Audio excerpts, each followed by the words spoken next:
গণতন্ত্র ও জাতীয়তাবাদের পতাকাবাহী তারেক রহমান তার ক্যারিশম্যাটিক নেতৃত্ব দিয়ে যুক্তরাজ্যে নির্বাসিত থেকেও বাংলাদেশে ফ্যাসিবাদ বিরোধী আন্দোলন শক্ত হাতে চালিয়ে গেছেন বলে মন্তব্য করেছেন বিএনপির ভারপ্রাপ্ত চেয়ারম্যান তারেক রহমানের মানবাধিকার বিষয়ক উপদেষ্টা ব্যারিস্টার এম.এ. সালাম।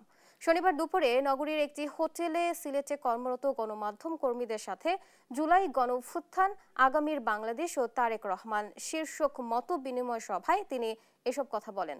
তিনি বলেন, দেশের স্বাধীনতা ও সার্বভৌমত্ব রক্ষার দীর্ঘ আন্দোলন এবং দেশের মানুষের প্রতি তার ভালোবাসার অবিচল আস্থা তাকে নিয়ে গেছে এক অনন্য উচ্চতায়। তাই তারই নেতৃত্বে মূলত গড়ে ওঠে ফ্যাসিবাদ বিরোধী ঐক্য।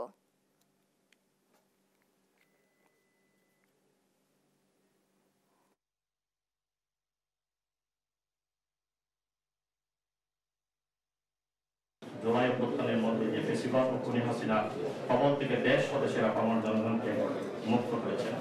এই আন্দোলনে যারা শহীদ হয়েছেন তাদের এই আত্মত্যাগ জাতি চিরকাল মনে রাখবে। আজকে একটি সময়ের দাবি গুম, খুন ও বিষাক্ত বহির্ভূত হত্যার শিকার যারা হয়েছেন তাদের তালিকা প্রস্তুত করতে হবে।